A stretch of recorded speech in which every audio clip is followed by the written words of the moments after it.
राम चावला जी, आपका भी स्वागत है।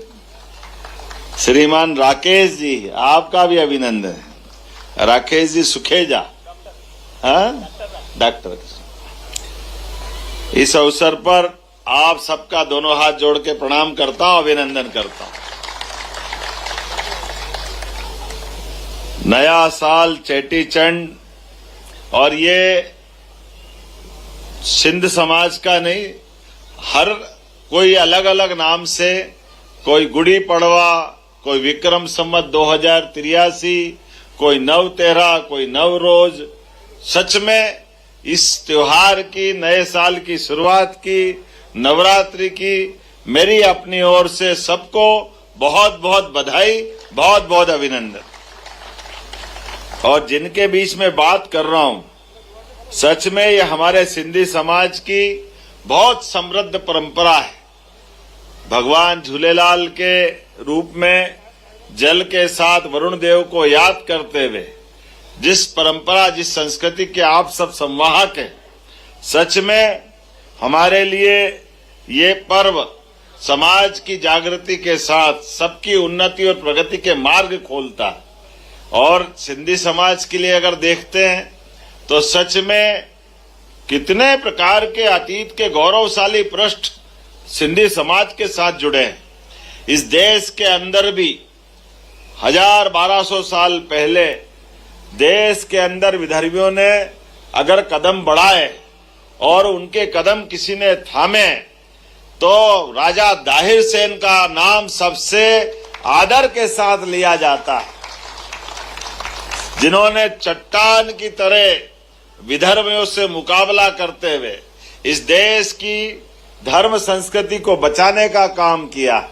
उनके अपने योगदान के उस दौर को याद करते तो सच में आत्मा गदगद हो जाती है। हमारे लिए और आपके प्रति श्रद्धा बढ़ जाती है।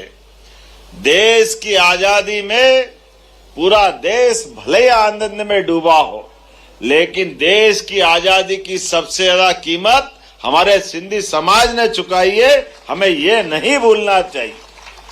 अपना घर बार, गांव, नगर सब छोड़ करके देश धर्म की खातिर इतने सारे कष्टों के पहाड़ सीने पे रख करके अगर अपने वापस नए दौर की नई कहानी लिखने में कोई समाज ने अपनी पहचान बनाई, उसमें सबसे अग्रगण्य सिंधी समाज है। हमें इस बात का आनंद।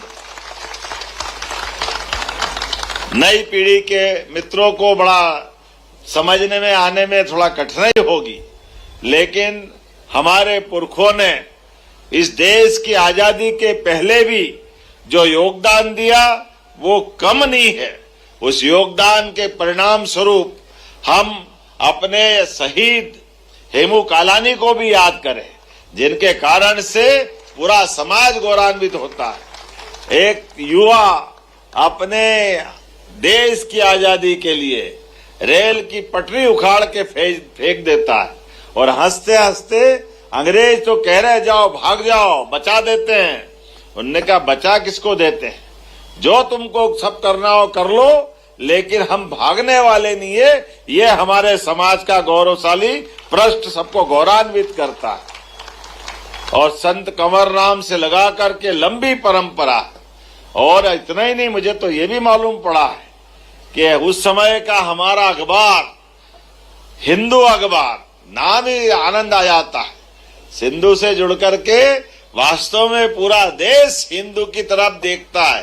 वो हिंदू संस्कृति के माध्यम से अगर गेहूं की फसल भी पहली बार अगर किसी क्षेत्र में पनपी थी, मुझे खुशी है वो सिंधु का समाज का हमारा वो क्षेत्र था, जब फसलों की उत्पादन क्षमता के बलबूते पर व्यापार व्यवसाय में आज तो समृद्ध है ही, लेकिन अतीत के काल में भी